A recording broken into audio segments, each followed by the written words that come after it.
નમસ્કાર મિત્રો, સ્વાગત છે તમારું અમારી વાસ્તુરંગ યુટ્યુબ ચેનલમાં। મિત્રો, જો તમે સવારે ઉઠીને આ 3 કામ કરશો તો તમારો બેડો પાર થઈ જશે, તેમજ આ કામથી તમારી બધી મુસીબત જતી રહેશે, તેમજ ઘરમાં કોઈ પણ પ્રકારની સમસ્યા હશે તો એ પણ જતી રહેશે। તો મિત્રો, વિડીયોમાં આગળ જતા પહેલા જો તમે ઈચ્છતા હોવ કે માતાજીની કૃપા તમારી ઉપર બની રહે તો વિડીયોને લાઈક કરી અને કમેન્ટમાં જય માતાજી જરૂર લખી દેજો। મિત્રો, એક સમયની વાત છે કે જ્યારે ભગવાન શ્રી કૃષ્ણ દ્વારકામાં પોતાના રાજમહેલમાં બિરાજમાન હતા ત્યારે નારદ મુનિ ત્યાં પધાર્યા અને તેણે ભગવાન શ્રી કૃષ્ણના ચરણોમાં પ્રણામ કરીને આશીર્વાદ પ્રાપ્ત કર્યા। નારદ મુનિના મનમાં એક જિજ્ઞાસા હતી કે તેને તે ભગવાન શ્રી કૃષ્ણની સાથે વાત કરવી હતી। ભગવાન શ્રી કૃષ્ણએ નારદજીનું સ્વાગત કરતા કહ્યું કે આવો દેવર્ષિ, આજે તમારું દ્વારકામાં કેમ આવવાનું થયું? મને લાગે છે કે કોઈ મહત્વપૂર્ણ સમાચાર લઈને તમે આવ્યા હશો। તો નારદ મુનિ બોલ્યા કે હે પ્રભુ, તમે સાક્ષાત નારાયણ છો અને સમસ્ત બ્રહ્માંડના સર્જનહાર તમે છો। તમે તો જાણતા જ હશો કે હું કયા કારણથી આવ્યો છું, આ વસ્તુ પણ તમને ખબર જ હશે। તો ભગવાન કૃષ્ણએ કહ્યું કે હે નારદ, હું તમારા મનની દુવિધાને જાણી શકું છું, આટલા માટે જ મેં તમારા મનમાં દ્વારકામાં આવવા માટેનો વિચાર નાખ્યો। એટલા માટે હે દેવર્ષિ, હવે તમે જલ્દી જ તમારો પ્રશ્ન પૂછી શકો છો, પછી તમારે પિતામહ બ્રહ્માજીની પાસે પણ જવાનું છે। ત્યારે દેવર્ષિ બોલ્યા કે હે પ્રભુ, તમે તો બધું જ જાણો છો અને આ તમારી જ લીલા છે, પણ તેમ છતાં હું તમને કંઈક પૂછવાની ઈચ્છા રાખું છું। હે પ્રભુ, આજે હું જ્યારે ધરતી ઉપર ભ્રમણ કરી રહ્યો હતો ત્યારે એક નગરમાં મને એક અત્યંત ગરીબ અને દુઃખી પુરુષ જોવા મળ્યો હતો। તે કુષ્ઠ રોગથી બહુ પીડિત હતો અને એક વૃક્ષની નીચે બેસીને શોક મનાવી રહ્યો હતો। ત્યારે મને એવું થયું કે હું તેનો હાલ ચાલ જાણવા માટે તેની પાસે ગયો। એ વ્યક્તિએ જોઈને મને પ્રણામ કર્યો અને કહ્યું, હે મુનિવર, તમે અવશ્ય દેવર્ષિ નારદ લાગો છો। તમને જોઈને જ મને એવી ખબર પડી જાય છે અને તમારા વિશે જે પણ સાંભળ્યું છે તમે તે જ પ્રકારના દિવ્ય આત્મા છો। તો ત્યારે મેં તે મનુષ્યને પૂછ્યું કે હે મનુષ્ય, તારી આવી હાલત કેમ થઈ ગઈ છે અને આ તમારા દુઃખનું કારણ શું છે? જો તું મને જણાવીશ તો હું તને જરૂર ઉપાય જણાવીશ। તો તે મનુષ્યએ કીધું કે દેવર્ષિ, તમે મારા માટે કાંઈ કરી નહીં શકો, હું તો મારા કર્મોનું ફળ ભોગવી રહ્યો છું। મેં મારા જીવનમાં ઘણા બધા પાપો કર્યા છે કે જેની કોઈ સીમા નથી। મેં બહુ મોટા પાપ કર્યા છે, મેં બીજાનું ધન પણ લૂંટેલું છે, મેં ન કરવાની વસ્તુઓ પણ કરી છે, મેં ચોરી, લૂંટફાટ, હત્યા વગેરે જેવી ખરાબ વસ્તુઓ કરી છે। મેં મારા માતા પિતાને પણ તથા ધક્કો મારીને બહાર કાઢી નાખેલા છે કે જેનો દંડ હું અત્યારે ભોગવી રહ્યો છું।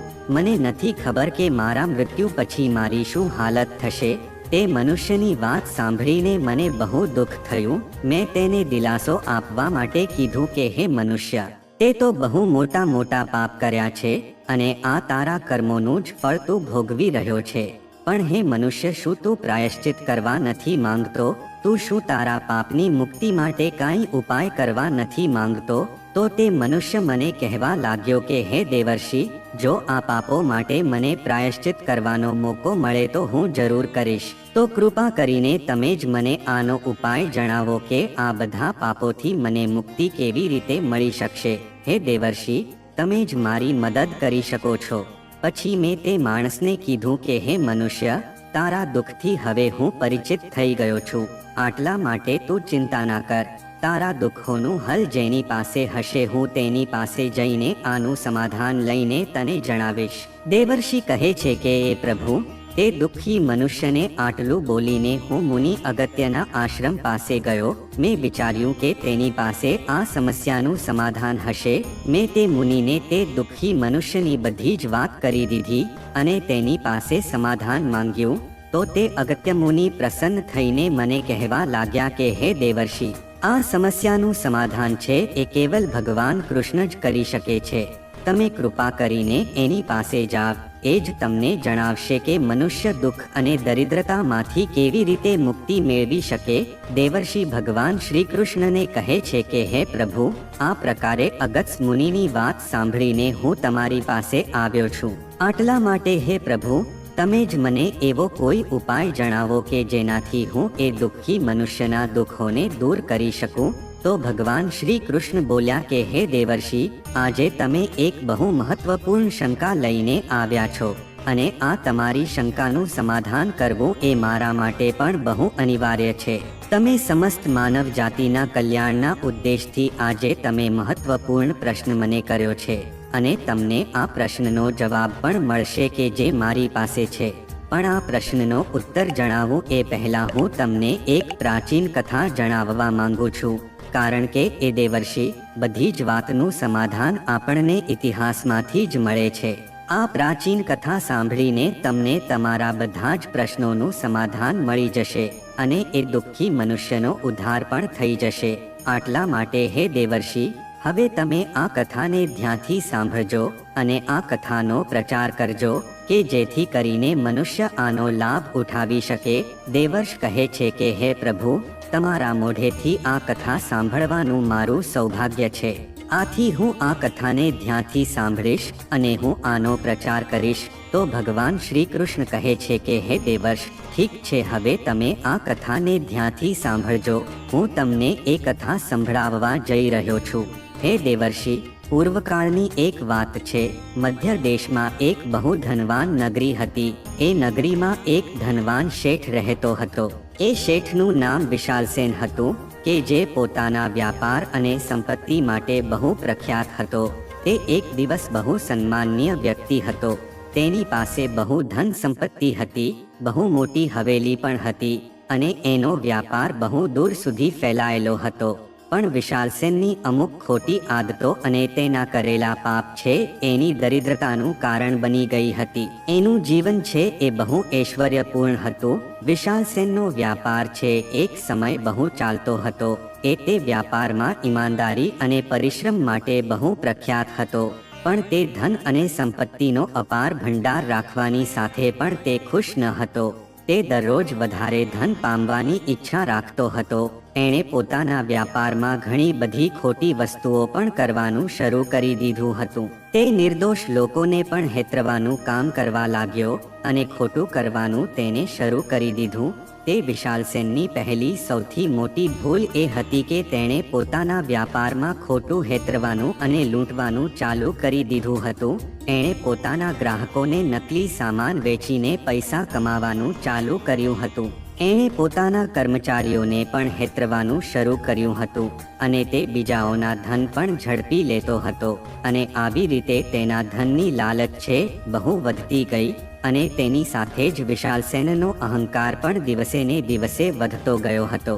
એણે પોતાના ધનની લાલચમાં આવીને પોતાના પરિવાર અને મિત્રોની ઉપેક્ષા પણ કરવાનું શરૂ કરી દીધું હતું. કે જે વિશાલસેન છે, પહેલા તો તેનામાં બાપની બહુ સેવા કરતો હતો, પણ અત્યારે તે બહુ દુષ્ટ અને ક્રૂર બની ગયો હતો કે તેને પોતાના માતા પિતાની પણ ખરાબ વસ્તુઓ વિચારવાનું શરૂ કરી દીધું હતું. વિશાલસેનની માતા પણ તેને બહુ સમજાવતી હતી કે બેટા, આટલી બધી ધનની લાલચ રાખવી એ સારી વાત નથી. આ તને વિનાશની બાજુ લઈ જશે. તો વિશાલસેન એને એવું કહે છે કે તું મને કાંઈ ના બોલતી, હવે તું મને કંઈ શીખવાડતી નહીં. જો તને આટલું બધું જ ખરાબ લાગતું હોય તો તું મારા પૈસાનું ભોજન શા માટે ખાય છે? તો વિશાલસેનની માતા કહેવા લાગી કે બેટા, આ અહંકાર છે તારો વિનાશ કરી નાખશે. આટલા માટે તું જલ્દી સુધરી જા. પોતાની માતાની વાત સાંભળીને વિશાલસેનને બહુ ગુસ્સો આવ્યો. એ તેની માને કહેવા લાગ્યો તે તું એકમાં થઈને પણ પોતાના પુત્રના વિનાશની વાત કરે છે. હું એક મૂર્ખ માણસ છું કે મારા ઘરમાં જ હું સાપને પાલી રહ્યો છું. આટલું બોલીને તેને તેના માતા પિતા બંનેને ઘરેથી બહાર કાઢી નાખ્યા. આટલું જ નહીં, તેણે પોતાના કર્મચારીઓને ઓછું વેતન તો આપતો જ હતો, પણ તેની સાથે ગમે તેવું વર્તન કરતો હતો. તેની લાલચ અને અહંકારે તેને સાવ આંધળો બનાવી દીધો હતો. તેને કોઈની ચિંતા હવે ન હતી. તેની ખરાબ આદતો હવે વધી જતી હતી. તે માંસ ખાતો, મદિરા પણ કરતો અને ગમે તેવા સંબંધો કરતો હતો. તેણે પોતાના પરિવાર માટે પણ સારું વિચાર્યું નહીં અને બધાની સાથે ખરાબ વર્તન કરવા લાગ્યો. વિશાલસેને તેમની પત્ની અને તેના બાળકો છે એને આવી આદતોથી બહુ દુઃખી હતા. વિશાલસેનની પત્નીએ કહ્યું કે હે સ્વામી, તમારું આ વર્તન છે એ સારું નથી. ખરાબ આદતોના કારણોથી તમે વિનાશની બાજુ જવાના છો. પણ વિશાલસેને તેની પત્નીની વાત ન માની અને તે ખરાબ કામ કરતો રહ્યો. પછી એક દિવસ તેની પત્ની અને તેના બાળકોને લઈને તે ઘર છોડીને જતી રહી. પણ વિશાલને આ વાતથી કાંઈ ફરક પડતો ન હતો. તેને એની પત્નીને અને બાળકોને પણ છોડી દીધા હતા.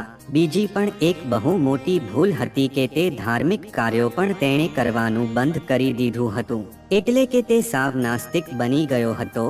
તેને પોતાનો ધર્મ અને કર્તવ્યનું પાલન કરવાનું પણ છોડી દીધું હતું કે જેના લીધે તેને ગરીબી હવે બહુ વધી ગઈ હતી અને આ બધી ખરાબ આદતો અને પાપના કારણે તેનો ધંધો પણ હવે પડી ભાંગ્યો હતો. તેના કર્મચારીઓ અને તેના ગ્રાહકો પણ તેનાથી દૂર જતા હતા. એક દિવસ એ વિશાલસેન અને તેના સેવકોની સાથે એક નાવ લઈને વિદેશ જઈ રહ્યો હતો. તે નદીના રસ્તેથી જતો હતો. ઘણા સમય સુધી નદીમાં મુસાફરી કરતા સમયે એક બહુ મોટું વાવાઝોડું આવ્યું કે જેમાં તેને હોડી છે એ ડગમગવા લાગી. વિશાલસેન અને તેના સેવકો છે એ બહુ ડરવા લાગ્યા. પછી અચાનક તેને હોડી છે એ નદીમાં ડૂબી ગઈ.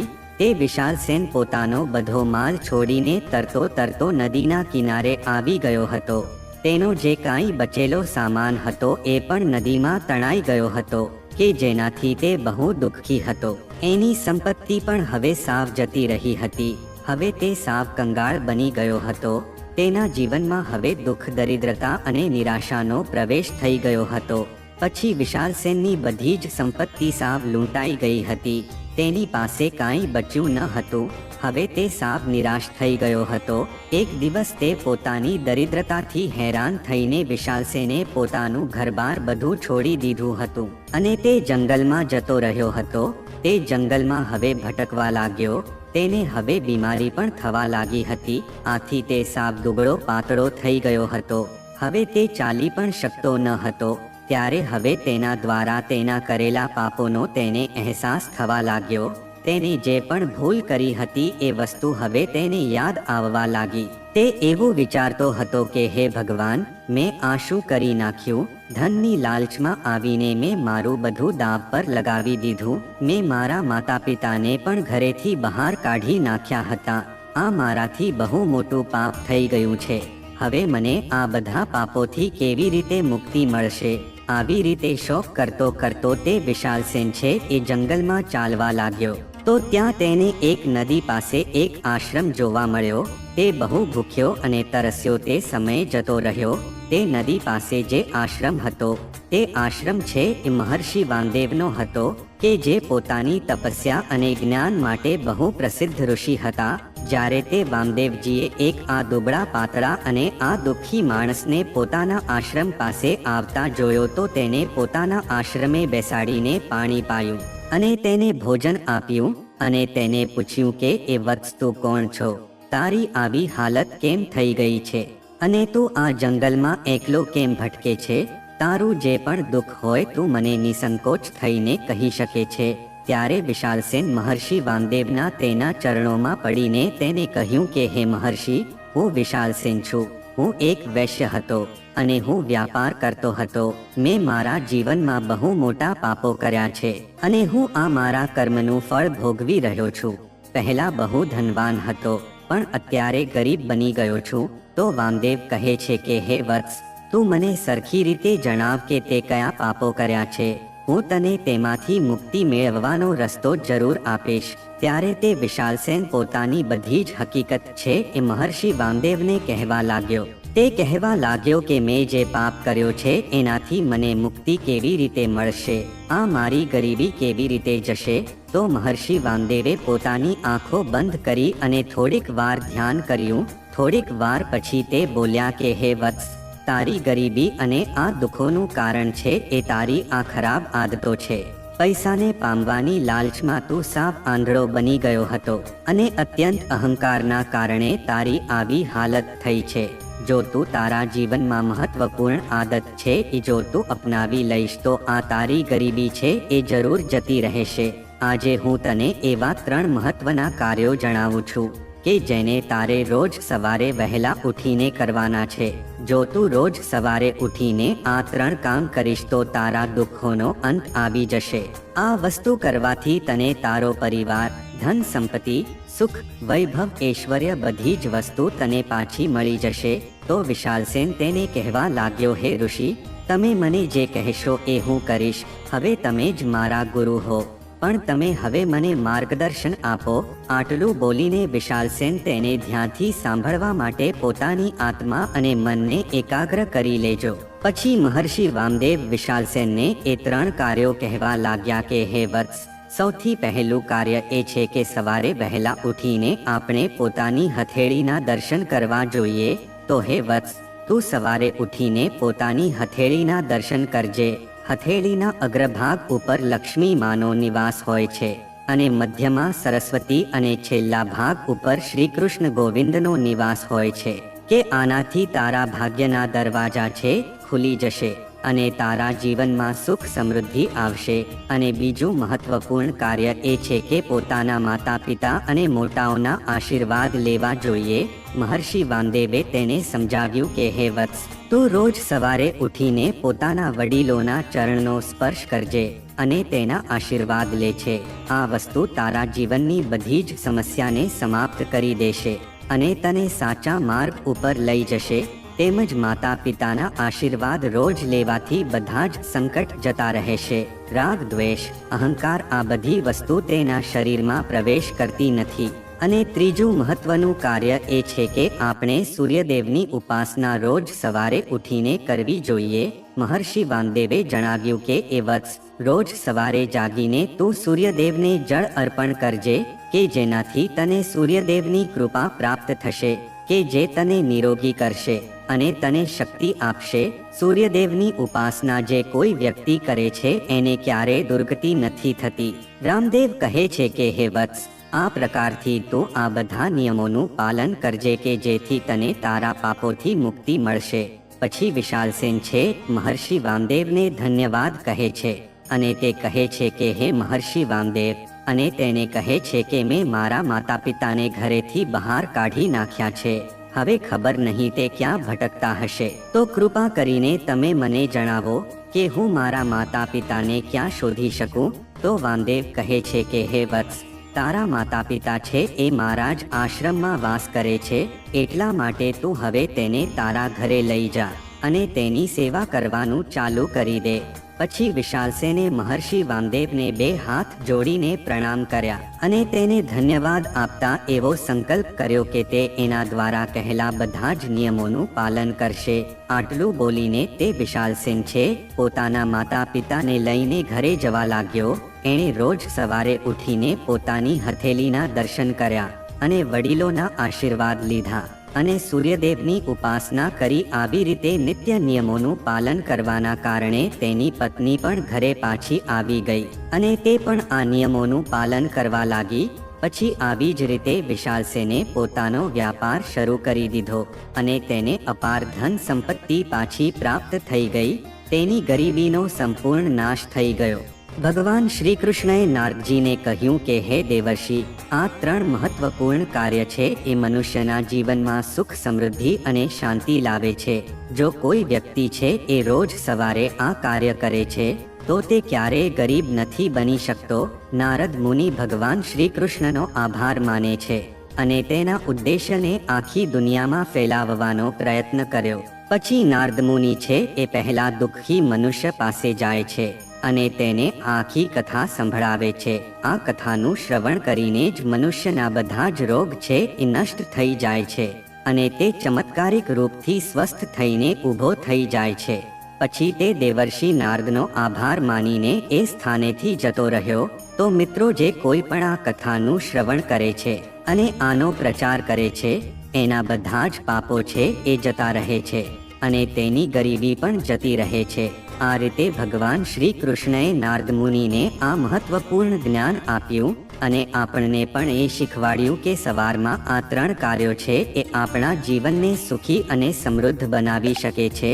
તો મિત્રો, જો આ માહિતી તમને ગમી હોય તો વિડીયોને લાઈક કરી અને ચેનલને સબસ્ક્રાઇબ પણ કરી દેજો કે જેથી કરીને અમે રોજ વાસ્તુશાસ્ત્રને લગતા વિડીયો લાવતા રહીએ. તમારો દિવસ શુભ રહે મિત્રો. ધન્યવાદ.